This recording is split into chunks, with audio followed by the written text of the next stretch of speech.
Hello, listeners. Welcome back. It is us, Dragon's Greed Gaming. Thank Five. you. Whoa, what's that? You all right there, Eddie? Sorry Yep, we're about that, good. folks. We're having a crazy day today. We'll put it that way. But welcome back. It is us, Dragon's Greed Gaming. You are joining us for episode three, I Three. think, of our tale of five gamers for Warhammer 40,000 10th edition. We're probably gonna have a short episode today. We're gonna burn through some stuff here. We unfortunately have had all sorts of recording issues the last few weeks, but we finally got the gang back together. Eddie is here in spirit. His audio or his video is not working because he's not at home, but his audio is working well enough. So, and we do have pictures to share. So I am joined, as always, by my good friends Brian, Eric, Ernie, and Eddie. We've been rocking out with some 40K now that our Warhammer Fantasy Tale Gamers is about at an end. So myself and Eric and Brian can start focusing on this more, although that's probably more for me than the rest of them, since they're champions when it comes to cranking these projects out. So we'll do the usual. We'll go around, talk about what we've done this month and what's in store for next month. So Brian, we'll start off with you. You're first here in the Discord. So yeah, how you been? it's been good. It's been relatively productive. I've built 2 knights and started painting them. I was originally going to do them kind of one at a time.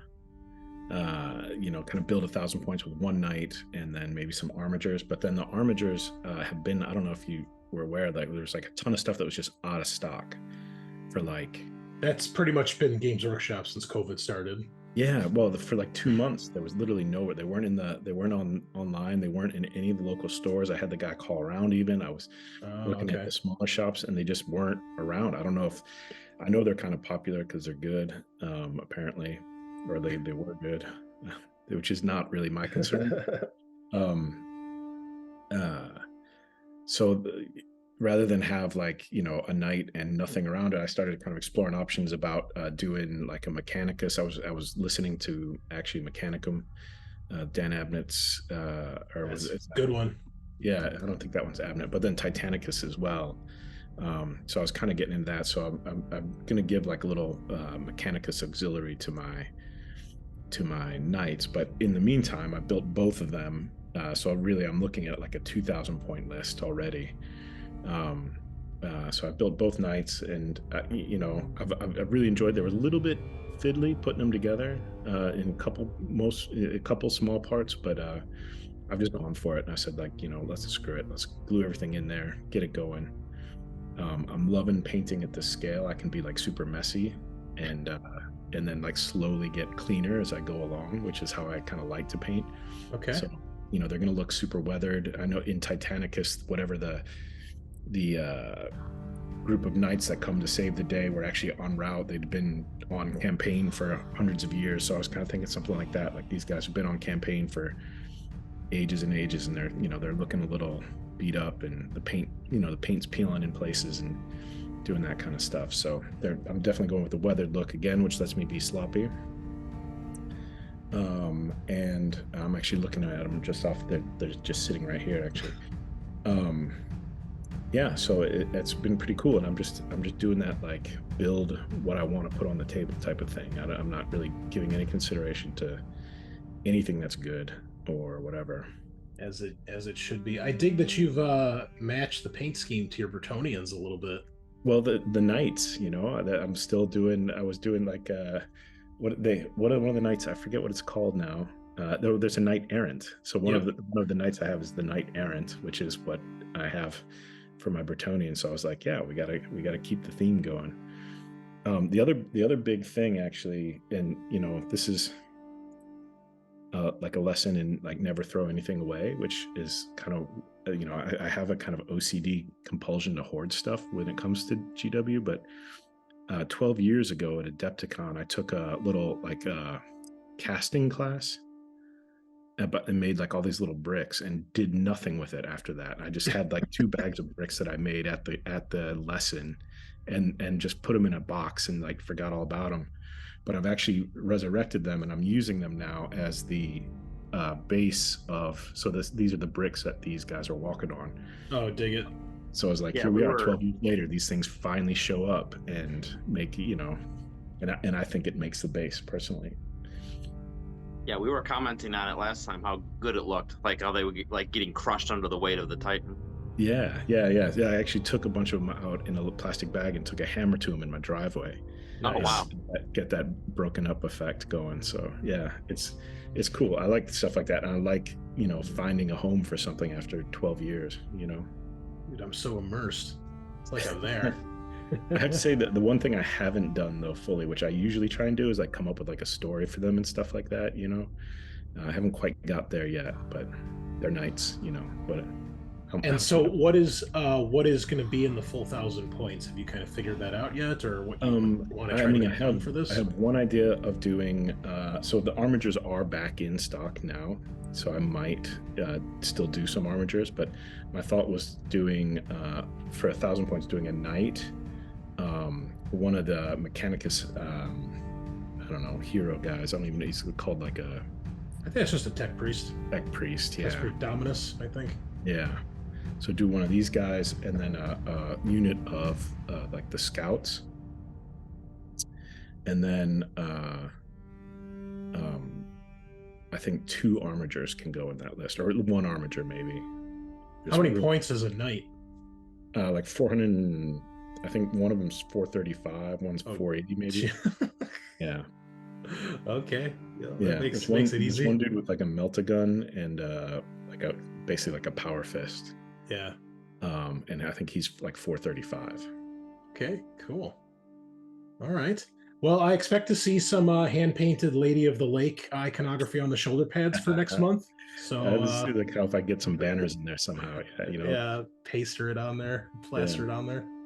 Cool. Well, lots of progress as always. Always good to see. So very exciting. Yeah, I don't think you'll have any problem finishing 1,000 points. Cool. Well, let's move on to the next one in the list. That's going to be Eric with his World Eaters. What's going on? Are you in a car right now? You're bouncing around, and I saw a seatbelt at one point. Your audio's is not working there, buddy. No. Oh boy. All right. Well, why don't we switch over to Ernie for now? We'll let Eric get his audio sorted out. So Ernie. I got to scroll down here to find your stuff. How's it going? Doing all right. There's not a whole lot to show this time. A lot of it was like really not worth taking a picture of. Like I put magnets on all the bases. I did like the gravel, sealed it with glue and all that. So there's not really much to show there. But I did the first step in the new experimental process I'm going to use for the armor, which I really like. It was just undercoat black primer, and then obviously a coat of like Abaddon black to get the finish the same. Mm-hmm. And then I did a pretty heavy dry brush of, I think it was Codex Gray, and then, or I'm sorry, Dawnstone. One day I'll get the names right. Whatever Codex Gray is now. Yeah, Dawnstone. And then I did a pretty heavy, like way heavier than usual dry brush of Hutuan Gray. And I put them in a picture there, like all side by side, which I thought like kind of really shows how like much it makes it pop. And the whole idea was that because it's so heavy, you'll see on some of the surfaces, like the side of the helmet, like this part of the helmet, the dry brush ends up getting picked up even on like a smooth surface. And the nice thing about this technique is, since I'm dumping kind of contrast paint over the whole thing, it's just going to be a black contrast paint. It really tones that down. Now, the one thing I didn't expect was that when I used the Black Templar contrast paint, it's got Black Templar in the name. I figured, of course, it's perfect for this, right? It was so dark, it took it all the way back to black.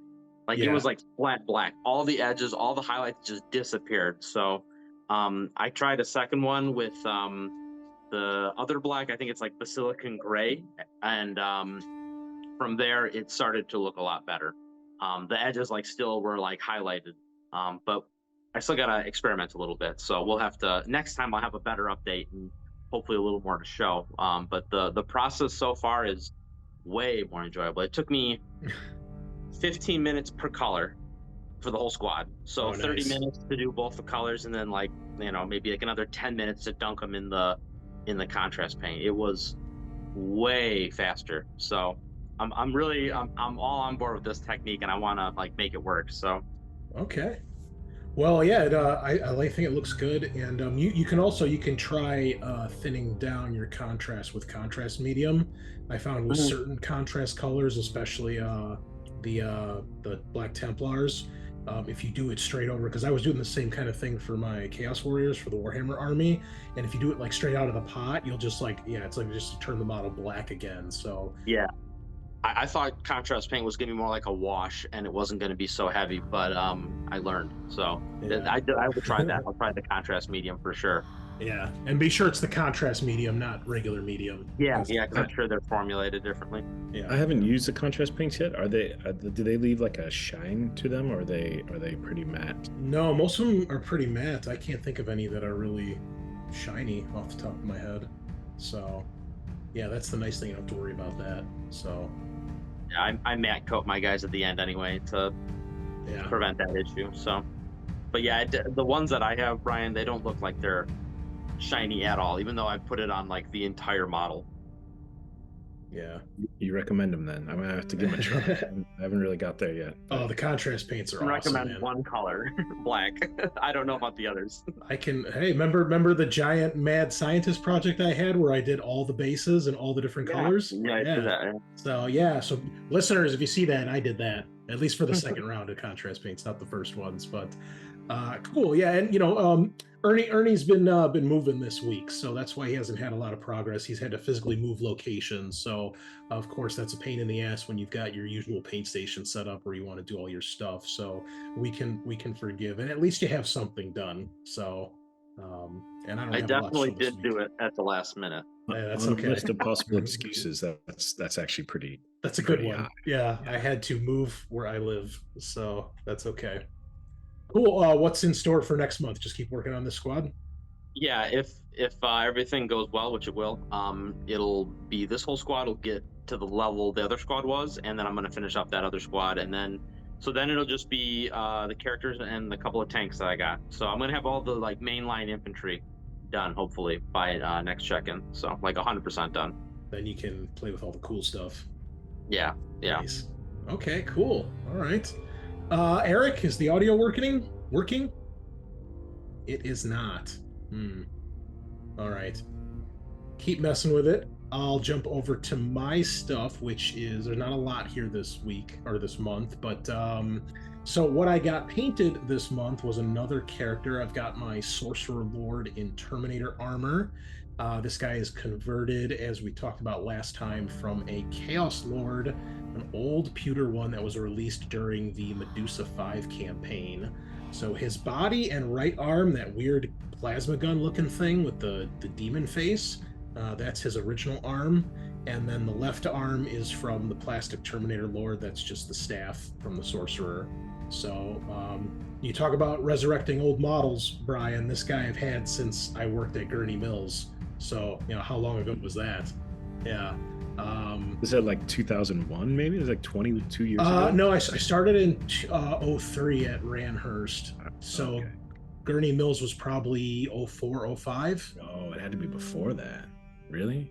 Yeah, because I was only at Ranhurst was only open for like another year or so after I started working there.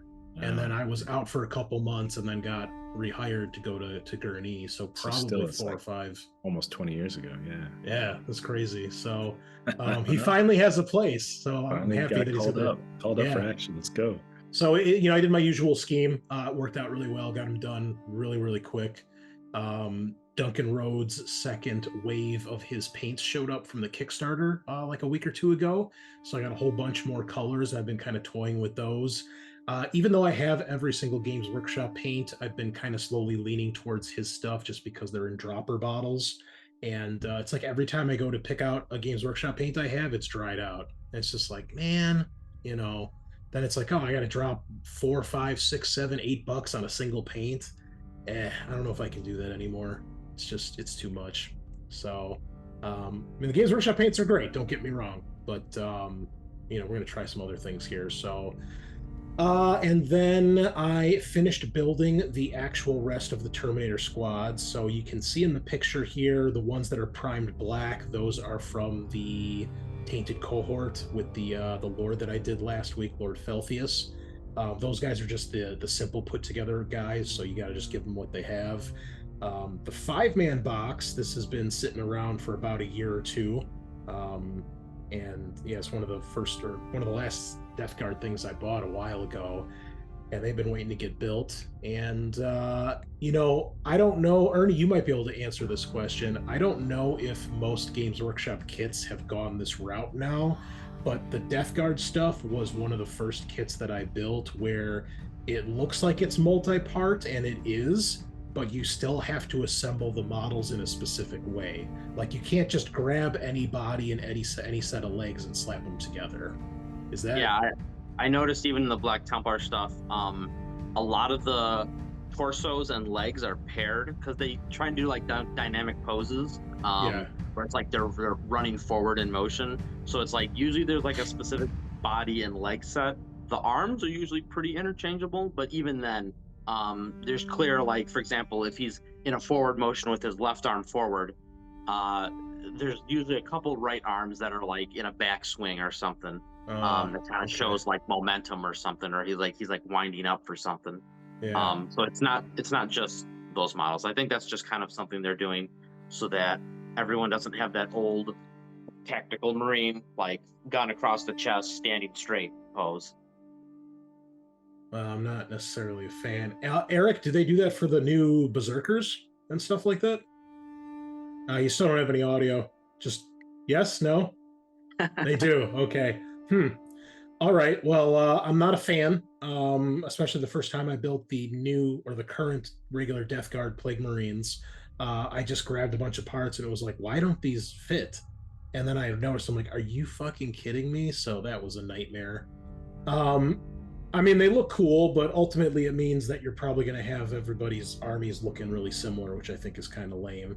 I didn't really care much about what weapon options here, since I'm going to have more than 5 guys. I'll probably never run a squad of more than 5, since I can't do squads of 7 anymore, thanks Games Workshop. So instead, I've got pretty much all the options here. And they've lost a bunch of options. They used to have I think plague weapons and bubotic axes, and I think now it's just a single melee profile for their weapons, so it doesn't matter if they have the axe or the sword. And then you've got the couple different special weapons. So Flail of Corruption, awesome. Blight launchers, I don't think they're as good as they used to be, but they're cool. But the Terminator squad is the only way to get access to a Reaper autocannon, so I'd probably use the Reaper cannon here just because there's really no other squad that can take it. And then the one in the background that's primed black, that guy has the flamethrower thing, whatever it's called, the pus spewer or whatever. So can't really change that, but they're cool. They've got a couple options as far as shoulder pads here and there, and pretty much all of them have at least 2 different heads to pick from. So and there's plenty of combi weapon pieces for the combi bolters. So you get like 4 regular combi bolters. You can see they're kind of split down the middle. So you've got the arm with the gun, and then on the other half of that, you have either the bolter combi part or like a regular combi weapons. There's like a plasma, a melta. Although I don't think they even have those options anymore. It's just all combi bolters, but still kind of cool with all the different pieces. So that's what the plan is for this coming month, is to get these guys painted. And I'm probably going to split these up into 2 groups of 4 as far as painting, so I don't burn myself out. And probably in between those, either one of the new characters that I need to get, to either be a Lord of Virulence or the guy with the grenades, the Blight Spawn, or Chaos Spawn, because they're in squads of 2 now. So, okay, we got audio now, Eric. So, so that's what we're working on. No more Warhammer to worry about painting, so we're gonna really kick it up here for the Death Guard. So next month should have some good progress to work on or to show off. So that's me. Eric, can we hear you now? I hope so. Yes. All right. Quick before it stops working. Okay. I know. I tried to use my phone because I was traveling, and apparently it doesn't like my headsets. No.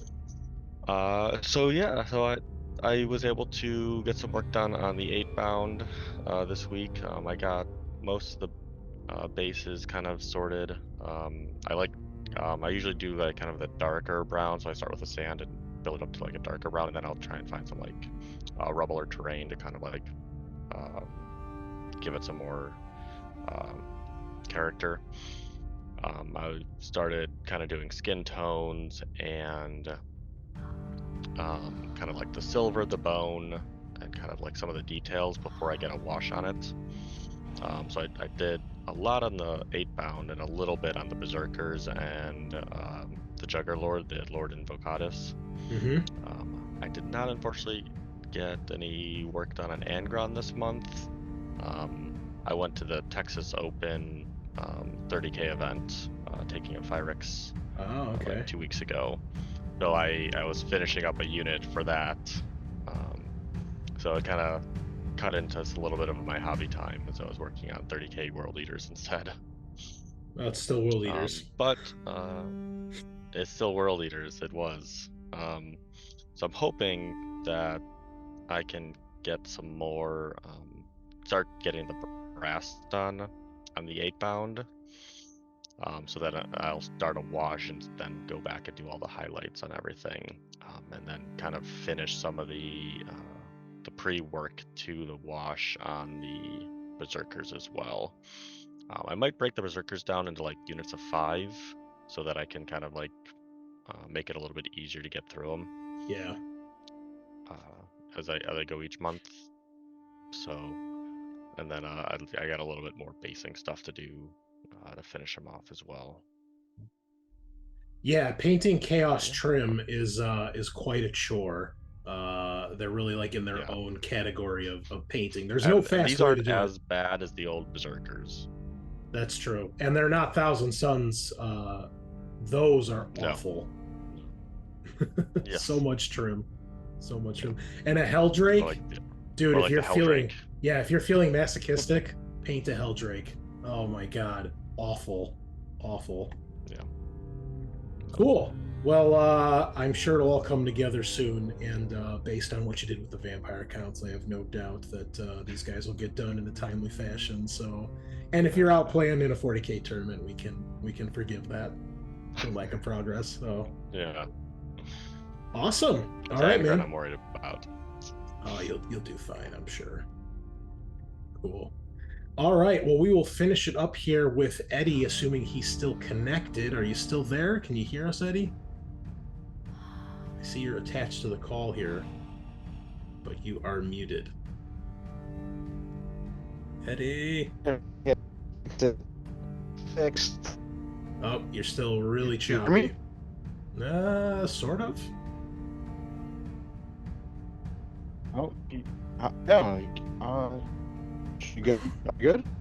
Nope, not at all. Oh, Jesus. Oh, there, that was a little better. Yeah, that part came through. Perfectly. Yeah, of course. Try again, Eddie. Probably my awesome internet connection. Oh, wow. Is that so? I don't know if Eddie's gonna be able to tell us what's going on here, folks. His connection seems a little messed up, but I'll do my best. If it comes through a little choppy, you'll just have to translate for me. okay, that's okay. Whatever you're doing now is audible. Is working? All right, cool. So I'll give you guys a quick rundown before things fit on us. I painted the Desolator squad for this month. I painted them all like 5 together, like in like a batch painting style where I do one color for all 5 models at a time. It went really fast. I was really happy with how they came out. I used in the pictures you can see that I basically airbrushed them to base them or to prime them and base color them. Then I went through and dry brushed them like a light gray to a white. Then I put down all my washes. I painted the silver and browns first too. I guess I forgot to mention that. After I dry brushed, I painted the like all the things that were going to be like leather. I painted those like ivory, and all the things that were going to be metal. I obviously painted bolt gun or whatever, lead belcher. Then I went over and put washes on everything, or not washes, contrast paints. Excuse me, the contrast. Actually, they're the speed paints. I bought the Army Painter speed paints. I bought a whole bunch. Oh no. All right, so obviously Eddie was saying that he's been picking up the speed paints from Army Painter, which is cool. I have to say, Ernie, I didn't realize he was like such a hobbyist when it comes to like there's some putty work on here and like decking these guys out to make them look like actual space wolves. Yeah, he usually takes green stuff and uses them for like leather straps and like fur cloaks and stuff, and he slaps them all with the models. So I know he sent us the pictures earlier with just the green stuff, and I mean it's impressive. I dig the skull that's strapped to the side of the one guy's rocket launcher. Got some of those space wolf like tail bits. That's pretty cool. Do you know are those shoulder pads? Are they Forge World? No, I was about to say he got like 3D printed like emblems for the shoulder pad, and they just glue right on top of the shoulder pad, and it gives you that 3D like Space Wolf like emblem. Oh, so the wolf icon is a separate bit that attaches to the. Oh, that's really cool. Yeah. Cool. There's Really a bunch of different people that make like every chapter insignia ever. Yeah. Pop Goes the Monkey. That's where I got those. What's it called? That's the big one, yeah. Pop Goes the Monkey from Shapeways. Okay. Pop Goes the Monkey is the company that made the STL, and then Shapeways prints the STL for you. Okay, I've heard of Shapeways. That's pretty cool. Yeah, I've ordered stuff from them multiple times this year. Yeah, there's so many good 3D printing options out there, and I would never have known that was a separate bit unless you had told me. Like, it looks flawless. That's really cool. Yeah, I just super glue them onto the shoulder pads before I prime the model. And then, yeah, as you saw, I did the green stuff. I saw a tutorial on how to make the leather strapping. It's really easy. You just basically make a cord and use like, whatchamacallit, the X-Acto knife to like roll it flat and kind of stretch it out, and then you can wrap it around whatever you want and make it looks like leather strapping. It works really good. Cool.